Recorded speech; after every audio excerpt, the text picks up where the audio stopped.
It's the Spiwe Show, an idea exchange empowering us to live well, live fully, and love deeply. And now, here's our host, Spiwe.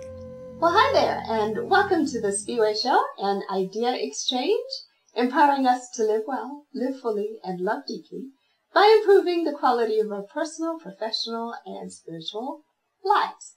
Today, the topic of our show is acupuncture for your baby. Really? And to help me with the topic is my friend here, Nancy Bierman. Nancy, welcome to the Spiwe Show. Hi, thank you. I'm happy to be here. So, it's called that because that was my first reaction. Really? Acupuncture for babies? Tell us what that is.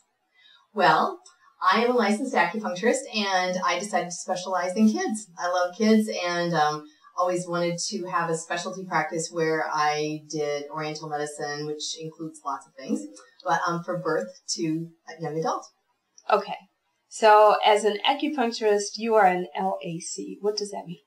That means that I'm a licensed acupuncturist with the Medical Board of Minnesota, and it means that I've completed a full program in acupuncture and Oriental medicine and taken the national board exam, which is kind of like our bar exam.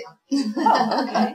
All right. And with regard to the work that you do today, you're also a professor, if I remember correctly. Is that right? I do work as a clinical supervisor at Northwestern Health Sciences University in the College of Acupuncture and Oriental Medicine. Okay. And tell us about acupuncture for babies. So I'm a parent, and I'm hearing for the first time that acupuncture is available to babies. And so part of what I start to wonder is what kind of condition is one that might trigger my using acupuncture as an option?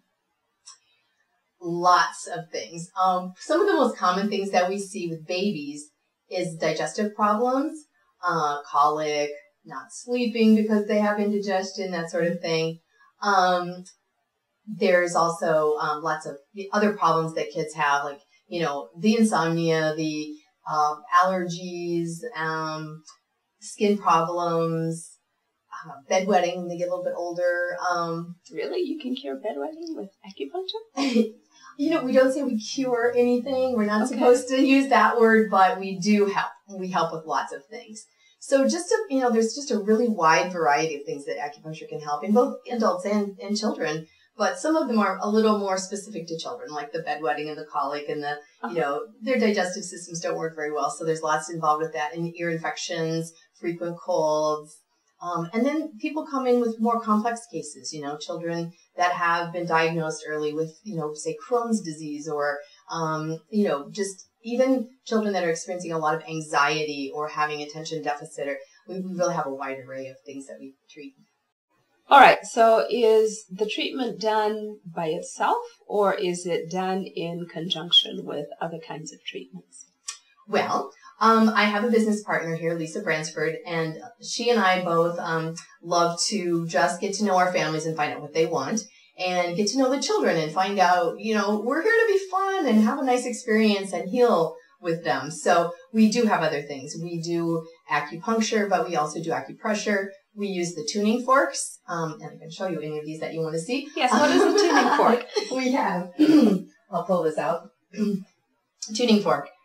So I would put it on a point and use it to let the vibration stimulate that point, similar to what the needle would do.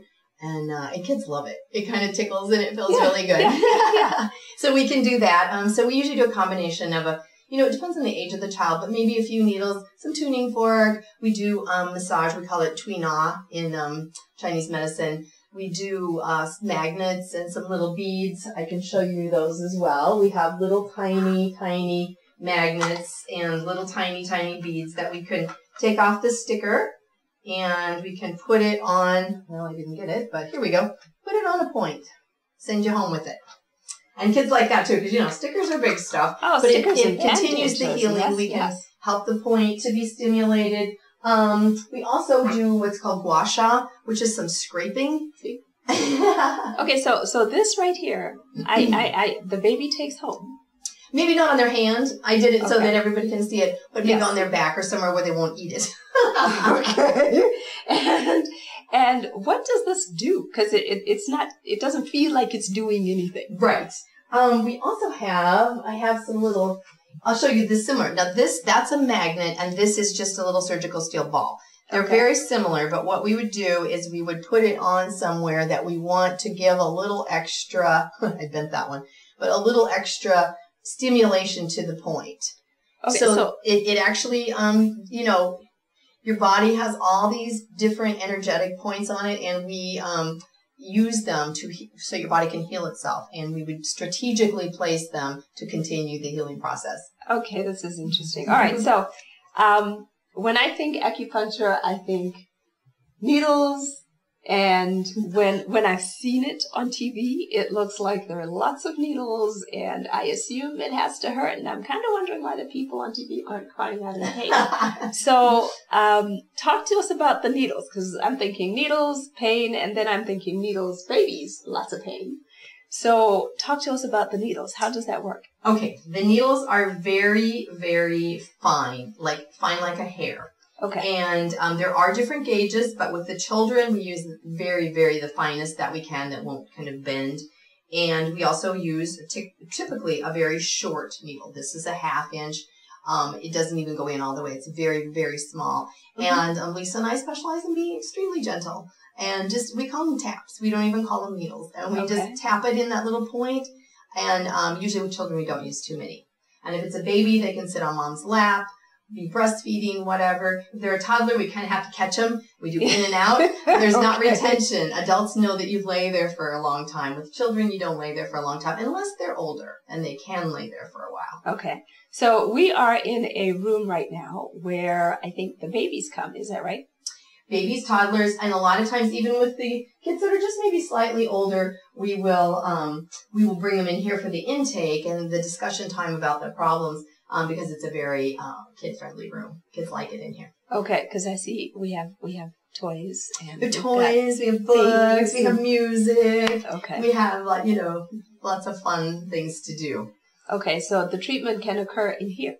Right. So a parent would come in, and pretty much any age, even sometimes the teenagers, we just like to start in this room because it's light and it's non-threatening. And our first challenge is to win over the child. We want the child to like us and trust us. So we kind of get to know, there's that little dance you do. Kids are very intuitive, and they're watching you, and is she okay? Checking you out. And so we like to do that in a comfortable environment, and they can chat with us, ask questions. We get the history of the child's medical history, and then we go from there. Mm-hmm. And if it's a little one, we do the treatment in here. We don't move them. If it's a toddler, probably stay in here. As they get a little older, we give them a choice.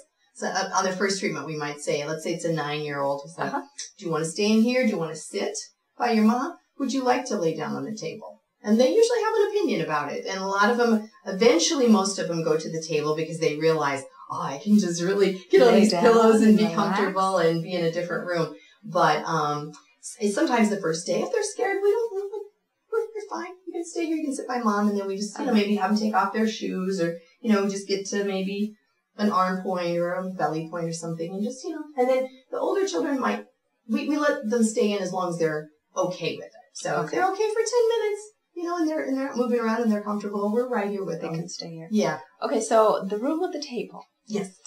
Do you treat adults there also? We do. Now, at this clinic, we don't specialize in adults, so we treat the families, though. So if a mom or dad or grandma or somebody that's related to the child wants to come in and have a treatment, we're happy to do that. But we both have other clinics where we treat adults, but we are happy to treat parents and people who are related. And you have other rooms that we have seen in this clinic, yes? Tell us about those. Yes. We have, we love this building. It's, kind of it's a historic building. It's very nicely done. And we have our little office.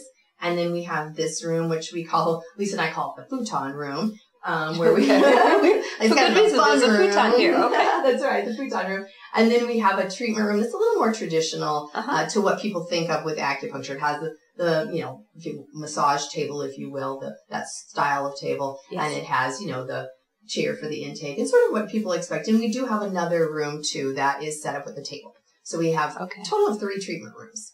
Okay, and then when they come, they come in, there's a foyer. Right. We have the waiting area that we share with the other practitioners that are here on the floor. Okay. And then we have a central room as well that is a quiet room. It's used for classes sometimes when classes are held by us or by other practitioners in the building.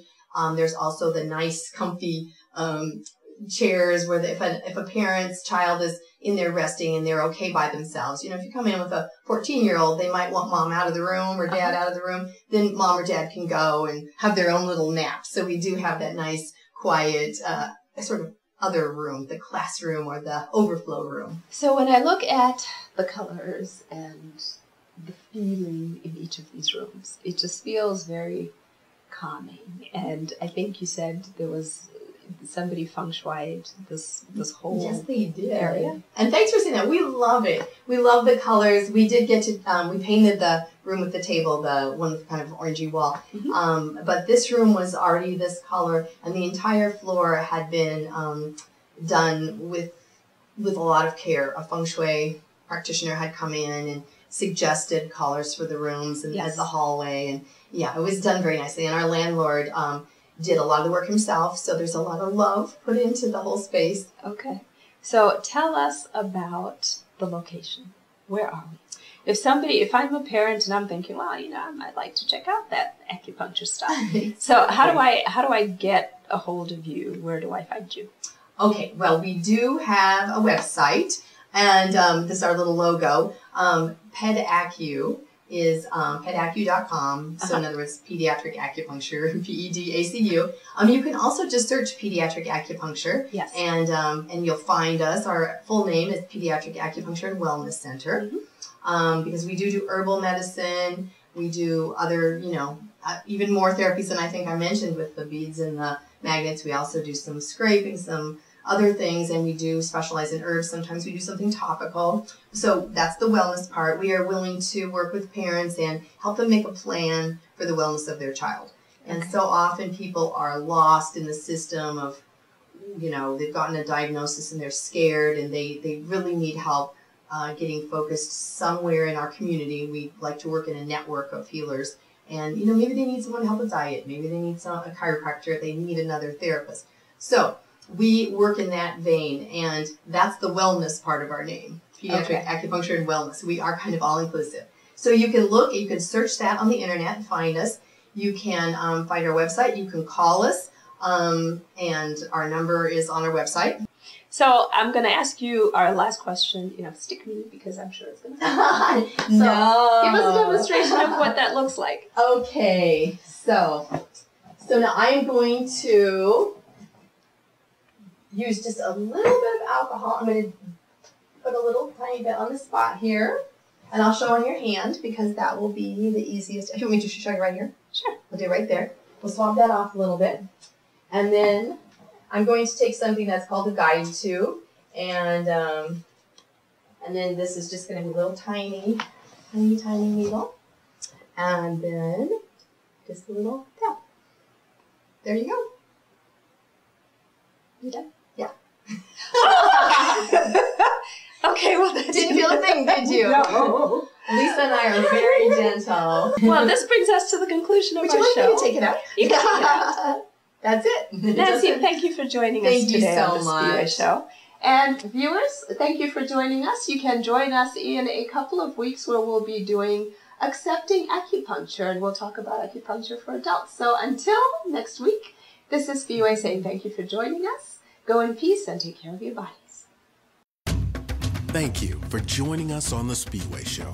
Visit thespiweshow.com for content and other episodes. Join the fan page at facebook.com/The Spiwe Show. And follow Spiwe on Twitter at the handle The Spiwe Show. Until next week, live well, live fully, and love deeply.